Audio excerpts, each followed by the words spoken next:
Hi, everyone. It is a true pleasure to have the High Representative VP, Josep Borrell, with me here today. I don't know if we were live before. We just talked about the last time we met, which was a very nice lunch. But today we're talking about very serious things because indeed the world has changed a lot over the last month. But I guess also we're feeling that we are in a new era, and it is the vice president's role to try to be part of finding solutions for this very, very difficult time in the moment. We have decided we want an informal format, which means that I'll ask a few questions, and then I really hope that the audience will join in and ask questions as well. This is a very big honor for all of us that we have Mr. Josep Borrell with us today, fresh from all the negotiations and everything that is taking place.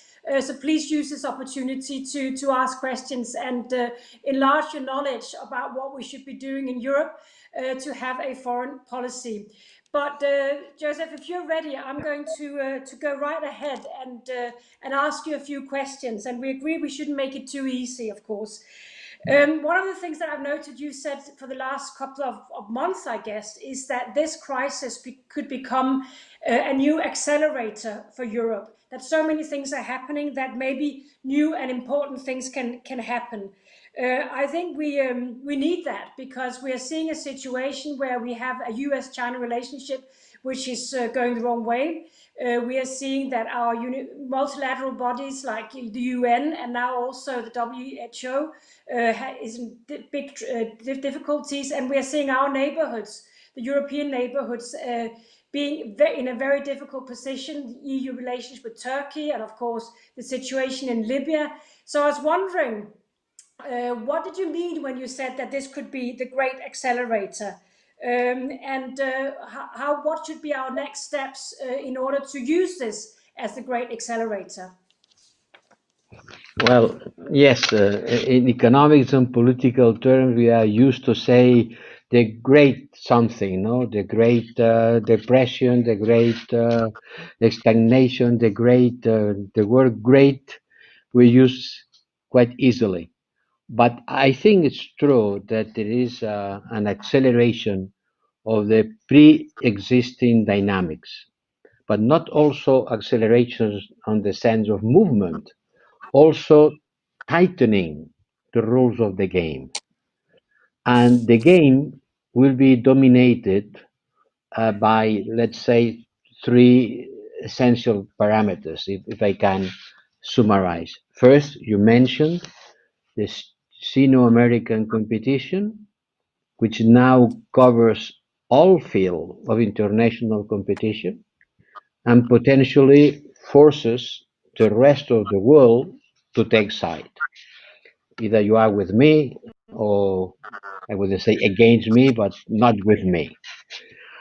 And this development is obviously worrying because it narrows the margin of appreciation maneuver that all of us Europeans have. And I said, and I want to repeat, that we must not be caught on a pincer grip by this bio, biopolarity. Even if for various reasons we cannot put the US and China at the same level, I'm not talking about equidistance or neutrality, but I think that we Europeans, we need to look at the world through our own lenses and not through the lenses provided by others. The second is the politicization of issues related to economic interdependency in the area of technology and investment. This way I consider it soft power or part of the soft power. But now everything is being politicized or weaponized. And the traditional distinction between soft and hard power no longer works because many instruments of soft power are used for hard power purposes. Technology is one of them. As an engineer, I mean that technology drives the world, and the first thing that Europe has to have is strategic autonomy on technological terms. Because if we lose the autonomy, from the point of view of technology, we will lose every other dimension of autonomy. This is why I say that Europe can no longer define solely as a soft power, and we have to incorporate this essential change in our approach. And third is the dramatic decline of the international consensus on all issues and the demise of multilateral institutions. There is much less disagreement, much more disagreement, much less agreements. And we live in a world in which this is an imperfect multipolarity together with a decay of multilateralism. And one could have expected the reverse, but it is the way it is. Lack of consensus on everything and a strong and growing loss of multilateral institution capacity to deal with world challenges or global challenges. Yeah. Thank you very much. I want to try to expand that question a little bit, because what is then, if there is this fantastic disagreement, if there is a US-China relationship which is not going so well, how does Europe become that bigger partner or that bigger player if to try to change this? I mean, I think also you have spoken about the European Union being more speaking more power, and I was wondering, how are we going to achieve this? I know this is no easy question, but what steps are we going to take to achieve this? Yes, I know that at the beginning of my mandate, I think it was at the hearing at the parliament, I said that Europe has to learn to use the language of power, Yeah. not to use the language of power. I put first another verb, to learn. It means that we don't know. If you have to learn something, it means that you don't know this thing. And that's true. We don't know how to use the language of power. And we have to learn. And we are on the learning process. And it's quite difficult because, when I'm saying the language of power, I am referring maybe to building a narrative of the world, accepting the conflicting nature of the international system and the need to defend our interests, to admit that the dynamics of international system are more and more based on an exacerbated competition between states and not simply on economic interdependency that was supposed to be beneficial for all. It was a win-win world because the economic interdependency was playing in favor of everybody. It is not the world as it is, and we need to reset our mind in order to stop being the nice guy in all circumstances and to learn to say no and use the instruments of leverage to defend our interests, strengthening the trade policy instruments to prevent any kind of unfair competition. And now we are talking about that with China, to better control foreign investments in Europe, to better control the access to our markets in order not to be distorted by subsidies, to ensuring reciprocity, to using public aid to advance on our interests and values, to guarantee the security in our borders, the stability in our periphery. And I know that it is easier said than done. And I know also that when you talk language of power, people immediately think on military power. Well, military power, we are not a military union, but we have a lot of leverage that we could use if we had more unity among us and more political will to do so. Yeah. I mean, I want to come back to that because, as you know, this is extremely important, and Europe has hesitated in many instances to use this language of power, and thus perhaps being seen as weak by other words, by China, Russia, Turkey to a certain degree. So I think it would be interesting for this conversation to understand what would that mean in tangible terms. What would that mean in terms of our relationship to Turkey, for example, when also they're passing borders? And would that, for example, mean that we would take a bigger and bigger role in terms of Libya? So, because I think we've talked about this for so long, we need to engage because we have so many tools at our disposal, and how do we actually use those tools so that people outside in other regions don't look at Europe like a region that won't follow through and will not use this language of power. So I want to push you a little bit on that one. What does that mean, tangible, in terms of the regions that we are close to? And you could mention many, Libya, Israel, Middle East, Russia, Turkey, just to name a few of the areas where we need a bit of a stronger language. Well, yes, you are right. Other actors know very well how to use not the language of power, but the power itself. And it's true that in Libya and in Syria, Russia and Turkey have been using power, not the language of power, power, military power. And well, thanks to that, we can say today that, like it or not, in Libya, Russia and Turkey became the masters of the game. But because they were ready to engage military, the arms embargo, let's say the truth, is a joke. After Berlin, everybody committed to respect it, and the following day, everybody started violating it.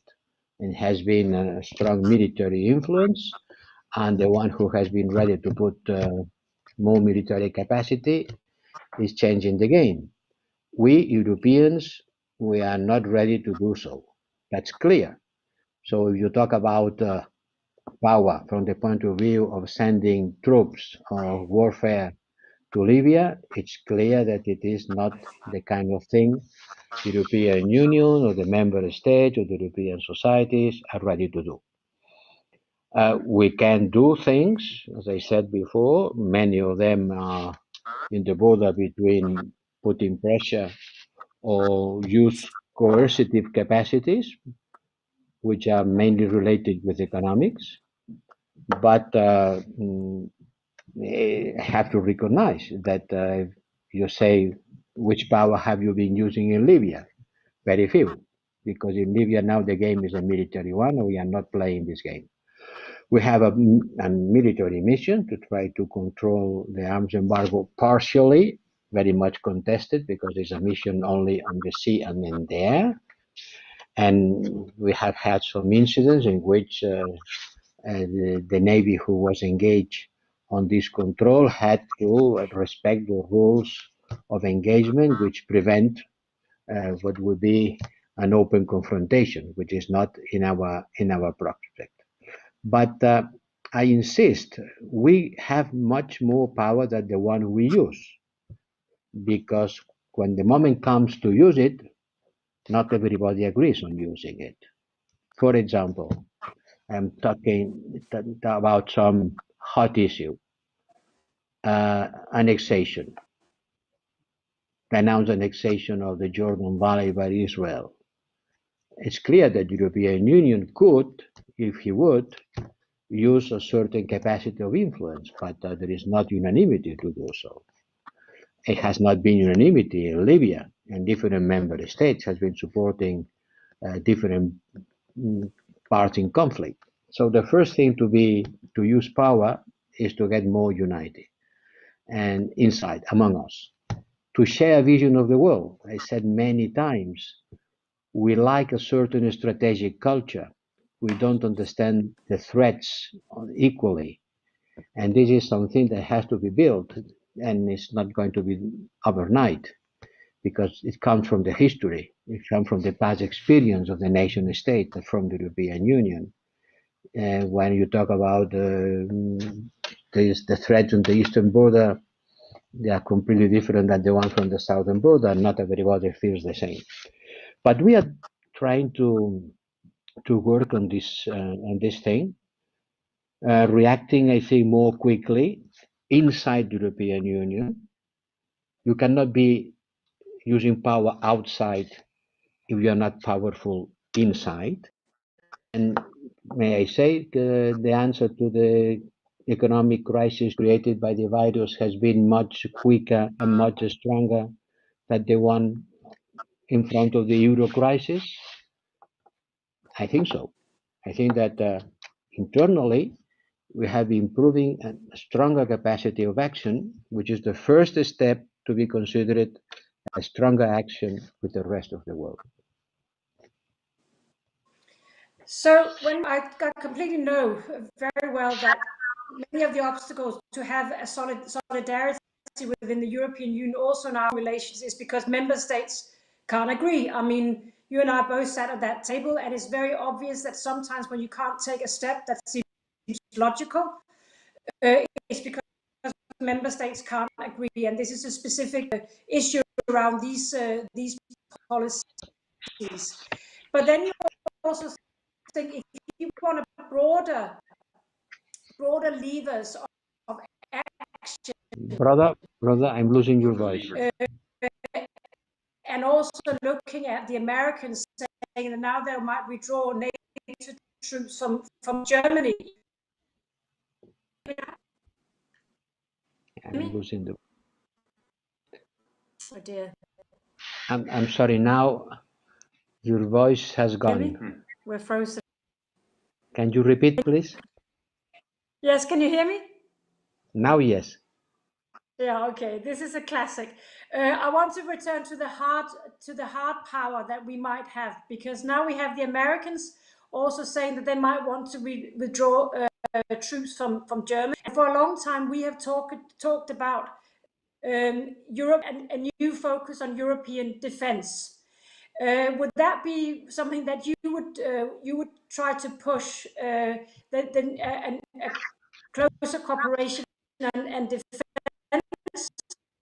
And when should we start discussing that? Do you think there is an appetite to discuss that in post-COVID European Union? Well, the coronavirus should be an occasion to increase our appetite for being more autonomous on any field, on any, and in defense capabilities also, because it has shown how important are the new threats, and from disinformation to cyber and hybrids, but also on the classical warfare. And talking about appetite, that's clear that when you sit in my job, you immediately see that there are four axes of the pure hard power, defense power, no? Four axes or four columns: operations in the ground, capabilities in order to spend better altogether, partnership, and new threats. They are the four dimensions of the Europe of defense, or the willing to build a common defense at the European level. Operations we have, but I have to say that Irini operations has shown that the moment of truth, there is no force engagement at the level required to fulfill the mission. The member states should be more ready to provide capacities when they launch a mission. And in Sahel, we see that every day. We are not at the level of the challenges we are facing.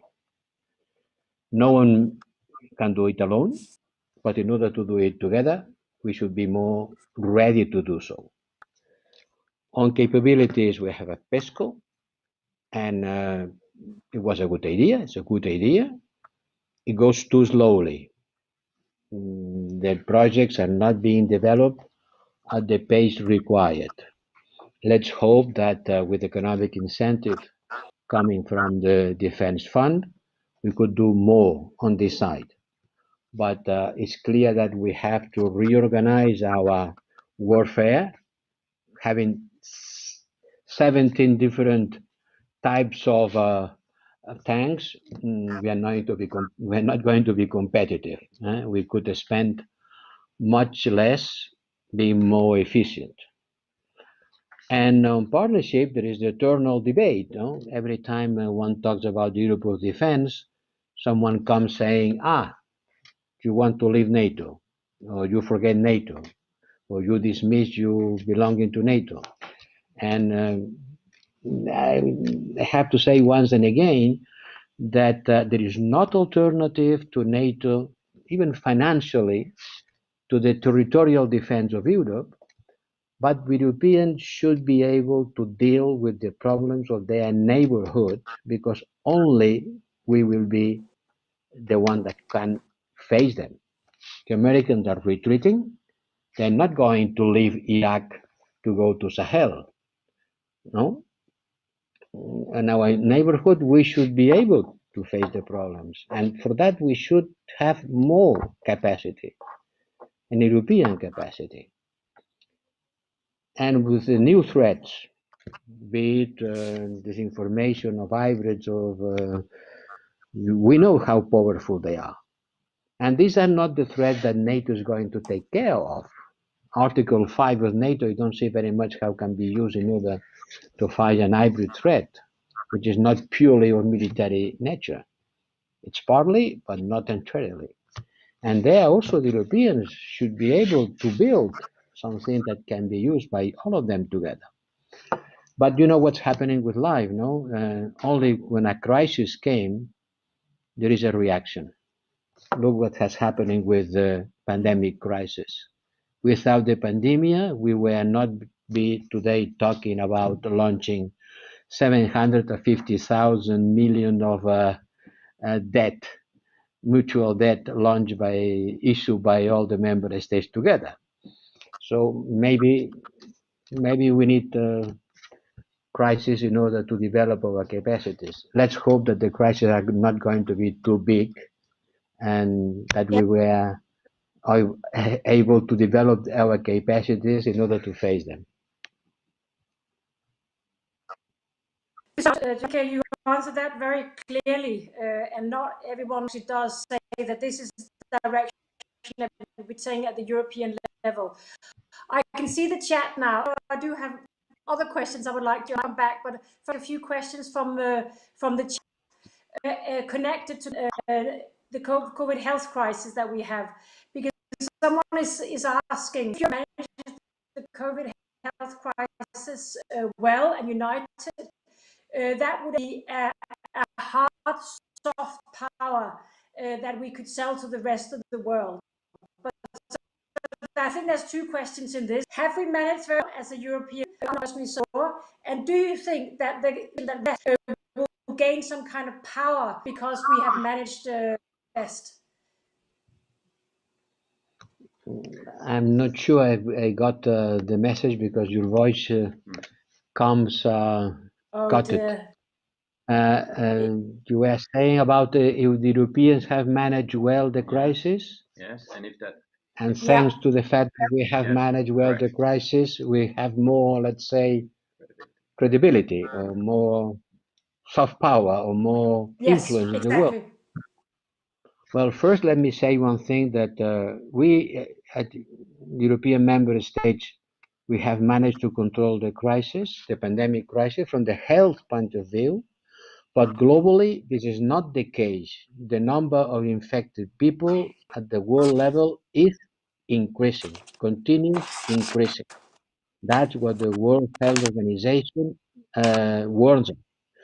Now the center is in America, North and South, especially in the South. There are several countries where the situation is becoming very dangerous, and the pandemic is not under control.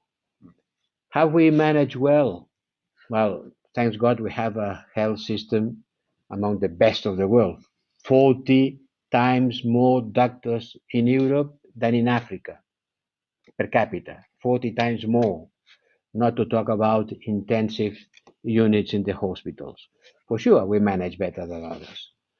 And there is a battle of narrative about who is the one who performed the better. No, I am the winner. There are several candidates to be the winner.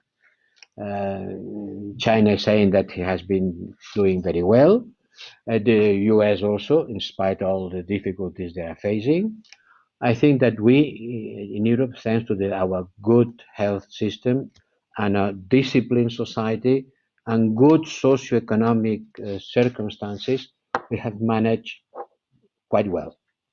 But in Europe, you can say to the people, stay at home, and first they have a home.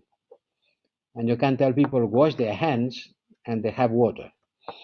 And you can tell people, stay at home and you will continue receiving your salary at the end of the month, or you will have a subsidy from the safety net of the welfare system. In most parts of the world, people don't have a home, don't have water, and if they stay at home, they starve. So it's not the same thing. You cannot compare. There is a battle of narrative, China pretending to be the one who dealt the best with the system. It's clear that the US is not. I'm sorry to say, but it's not a good example. And I am sure it will weaken the position of the US as a big power, the way they are dealing with the pandemic. And yes, we Europeans, we can show to the rest of the world that our system, which is the best combination of political freedom and social responsibility, has been able to answer the crisis. But let's recognize that we had a certain advantage to do so. Yeah. So one of the advice, of course, we have been active towards China. There was a session earlier on this into China, and Dario Mirin, he asked the question on the chat whether this new assertive approach to China is a sort of flagship example on a language of power, as you mentioned. And if that is it coming a bit late? Have we lost the race against China? Have we lost the race against Lost China? the race. Again. Who lost the race? Sorry. Europe. Europe Yes. lost the race. It's difficult. Sorry. It's so difficult when we can't hear each other. And I'm very sorry to our audience for this. This new assertive approach to China, is that a sort of a flag sample of our new language of power that you talked about? Well, we have an assertive position with respect to China because we believe that our economic relations are very much on balance, and it was clear on the last summit, and the President of the Commission and the Council clearly stated that we are going to be more assertive because we want to have more reciprocity and a better level playing field, and we want to not to be predators by the state subsidies. All these things has to be discussed. And yes, maybe when China became member of the the World Trade Organization, we were all of us a little bit naive, saying, okay, China will start trading and the du commerce, as the French people say, trade will create a political dynamics. China will converge to our political model. Will stop playing the role of underdeveloped countries taking advantage of this situation. We allow for a better reciprocity, and this has not happened. China is not converging, is, if I can say, diverging. They have their own political model. They have succeed from economic point of view. I think nobody else in the history of mankind has succeed in the last 40 years as China did, and they contributed a lot to the fight against poverty. But now China is a global power, and they want to behave like a global power, and we have to stop believing that just trading will solve the problem. And now we realize that I am going back to what I said at the beginning. Technology ruled the world, and China is taking advantage on the revolution, the industrial revolution of the future, because they know very well that they were humiliated by the Western when the Western discovered the steam machine, and the steam machines of the future. They are fighting very hard in order to be the masters of them. So we have to be assertive because it's a matter of survival for us. A matter of Yeah. survival, not from the military point of view, but today the power is not just who fights the better, but who controls the technology, military and civilian. Yeah. And what will it be our blocker towards achieving that? I think it's very clear what you're saying. What will be the biggest blocker? Will it be member states that can't agree? Or will it be that we simply still don't get it right in terms of how towards China? How will this be blocked, or what will make it difficult? On this case, there is quite a strong unity. We are much more Yeah. divided on other issues. On the issue of China, I think that there is a common understanding. For sure, there is not the same thing. The interests are not the same. No? The economic development and progress of Germany and their big external surpluses are due to the fact that they found an extraordinary opportunity for them in providing to the Southeast Asia with the goods that their development was requiring, and they were able to produce. It's not going to be like this forever, but today it's clear that it's not the same situation. One country who depends a lot on the exports to China and others. But altogether, I think that we have a clear understanding, a clear awareness that we have to be more, you said that, assertive, not looking for a permanent rivalry. And there comes the name of a strategic rival, systemic rival, sorry, which is clear because we have different political systems.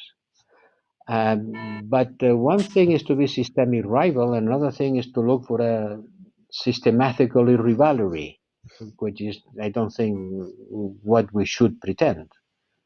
And when I said that, I know that some people get disappointed saying, oh, he's not tough enough with China. Well, the problem is not to be tough or not tough. The problem is to be according with our interests and our capacities. And I think that we have to deal and engage with China in a lot of issues, a lot of world challenges that they don't have solution without a strong participation of China. And climate change is the first of them. And there are many others. And Yeah. we have to take into consideration that China wants to play a global role because, the size and the speed, multiply size by speed, and you have the energy of a body. And in this case, we are in front of someone who has a lot of energy, and we have to deal with them, defending our interests and our values according with our principles. And this can only be done if we behave united. But on this issue is where I found the biggest unity among Europeans, See, and it's that's a good good to hear news. you be it's good to hear you be optimistic around that. And I want to tag optimism onto something else because it almost sounds like we could be knowing what we want to be doing in terms of China. Could we be a broker with US and China relations as well? Is that how where our power could be? Because that perspective, of course, would be extremely optimistic that we could be so united that we could almost function as a global broker in this context. Uh, I don't think if there is a big demand for brokers on this on this field. No, as I said, we are not neutral. We are not equidistant between China and the U.S. because for sure we share different political systems, and we are on the democratic side. But it doesn't mean that we always have the same interests than the states in their relationship with China. I think that we have to act according with our glasses, no? We don't need to have a look at the world using the glasses that other provides. We have to have our own Googles. Yeah, yeah. So one of the issues that people are raising in the chat, which I want to bring forward, and then I want to end up with a broader question, is if the powers, this is returning to this powers that we have in the European Union. And someone called Anu Bradford is asking, what is the most potent power the EU has today, given the constraints and the lack of unity that we have? What would you say is our most potent power that we have today, and how it's even more? Our big power is the economic one and the trade one. We are power from the point of view of trade. Everybody would like to participate in our internal market. Internal market is the most precious assets that we have. But also we are a rules setter. We determine standards in many fields of technology. We have one of the most important development helper. We are the one who brings more help on developing countries, and this also has to be taken into account. If you put all these things together, I think that there is quite an important arsenal, no? Industrial power, trade, aid, investments, normative power, and innovation capacity. You put all this arsenal together, you have really a lot of cards in this game. But immediately people will say, yes, but what about military? No? And what about military? Well, in military, you have to look at the European Union the way it is. It's not a military union. It wants to build a common defense, a common foreign policy, but it is still a common, not unique. Remember, how long did it take to pass from the common currency to the unique currency, from the eco to euro? For a long time, we had a common currency which was not unique. Every country had its own, and then we share a common one. Well, with foreign and defense policy, it's happening the same thing. Common, but not unique. How long does it going to take to pass from common to unique? Quite a long, for sure, because defense and security, defense and foreign policy touches as the currency at the heart of sovereignty.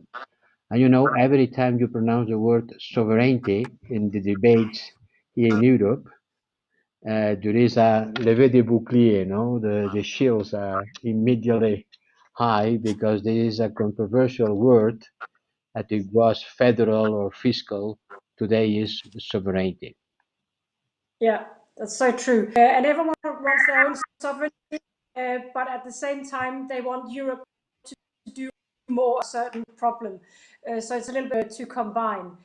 But I want to go to, because I think you're very clear in saying these are our powers and we're going to use them. And obviously, I totally agree with you. But it all comes back, are we willing to interfere in the issues that really matters, and with what power? So a little bit of a hard question. We have a situation now with Turkey spilling over to Libya with connections to Russia as well. What do you think is the most important message to Turkey at this stage? Our relations with Turkey has been going from bad to worse, and this is something that we cannot afford. No us, the members of the European Union, neither Turkey. And I think that we have so many issues in which we are mutually dependent that we need to start a frank and comprehensive approach and discuss and put on the table everything that matters to both of us. And I understand that Turkey doesn't want to be considered as the blocking road to the migrants trying to go to Europe. This is no longer a job that you want to do and being rewarded economically for that. Not rewarded, compensated or held for that. There are many, many other issues. And I think that we need to be at least good neighbors. We have to be the ambition of being much more than that. But today, the neighborhood with Cyprus and Greece, which are members of the European Union, is not good. I am just coming from these two countries. I spent there the last weekend.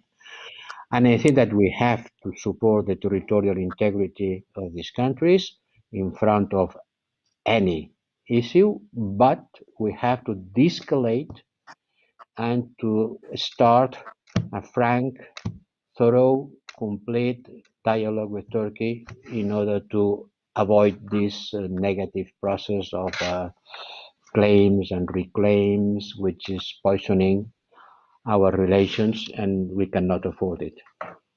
We should not afford So it. So do you think it's likely that we will have a structured dialogue with Turkey which goes beyond what we have now? Are you optimistic that that is possible? No, optimistic I am not, because in the last month, I am neither optimistic nor pessimistic. I am trying to be activistic. If I were pessimistic, I wouldn't be accepting this job. I try to engage and to look for solutions with the best goodwill, trying to ask the best goodwill to my counterpart. And I think with Turkey, we have to engage, putting everything on the table and trying to find a comprehensive solution to the many pending issues that we have. I know that there is a big difference between member states. Turkey is a divided issue today, but that's why we are supposed to will to build a common foreign policy. Turkey is no doubt the most pressing issue on foreign policy for the European Union. Yeah. Thank you for being so clear. I got a very distinguished colleague who can actually speak into the meeting. That is Elisabeth Guigou, who has got a question for you, Joseph. Josep, so There you are. Hi. have you. Hello. Hello, Elizabeth. Hello. Well, of course, I agree completely, and because we had long talks about all that before, that we should, we Europeans should build on our power, which is economic mainly at the moment. And there is certainly a region of the world where our economic power could be used in a more efficient way. It is with Africa. And my question will be on that. We have a lot to share with Africa. We have a long history in common, proximity, geography, languages, human links, shared culture. Very often we are complementary. They have youth and they have energy, the potential, renewable energy, and of course we have knowledge and technology. So we Europeans should try to build more our autonomy on a new partnership with Africa. I know it is one of the priorities of the European Union. It has been in the last few years. And of course, we have a common interest, we Europeans, to build this new partnership because, of course, we cannot solve the question of the control of migration or the climate change or even the health, of course, question without a partnership with this very important neighbor. So my question is the following. There should be in next autumn a summit between the EU and the African Union. What kind of tools should be used, in your view, what kind of initiatives could be taken to meet the will of the Africans to have a more equal partnership, to turn our back to neo-colonialism? What kind of initiative do you think we could take? Of course, the question of Africa is behind the priorities at the moment because the borders are closed. But as soon as the borders will be reopened, and it's going to be the case very in a few days, then all the problems that come from Africa towards Europe will, surge. So how do you see things, even if it's not right at the top of the agenda right now? Thank you. Thank you, Lisbeth. Thank you, Elizabeth. This commission wanted to put Africa very top in the agenda, and the president of the commission, her first travel was to African Union, and we had the plan of meetings and contacts in order to finish by the end of the year, by the end of the autumn, with a big summit in order to set up a new partnership between Africa and Europe. Unhappily, everything has been delayed. Many of these contacts has been not possible because teleconferences has a limit. We have postponed the ministerial meetings and many meetings with the civil society, the civil organizations that were planned to do, and it has been to be postponed. So maybe it will not be at the end of the autumn, but at the end of the year. But Africa remains very high in our priorities. You know why? Because after the pandemic, the imbalance between Africa and Europe, I'm afraid it will be bigger. Pandemic is an accelerator also of inequalities. Inequalities will be growing inside the countries and worldwide. We don't know exactly what's happening in Africa from the point of view of health. It looks much better than expected. It looks, but to tell the truth, we are not very much sure of what is the situation and what can be. But what we know is that the economic impact in Africa and in Latin America will be very high. And every time that there is an economic crisis in countries like the African ones, you can expect a push for migration. And the first thing that Europeans have to do is to stop looking at Africa through the eyes, the Googles of migration. Because for Africa, for many Europeans, migration. Africa, migration, a lot of people coming, close borders, and this is a reaction that has to be avoided. It has to be overpassed. Africa is much more than a migration problem. As you said, it's a young population, but it's one of the most fertile lands in the world, rich on water, minerals, everything is there. They lack institutionalization in order to frame the development, and this cannot be done without a strong partnership with us. Knowing that when I'm talking about institutional building immediately, you know better, immediately the neo-colonialism is on the corner, but I think we can be very helpful to Africa in order to build institutions that works, because without institutions, it's difficult to imagine a development that can absorb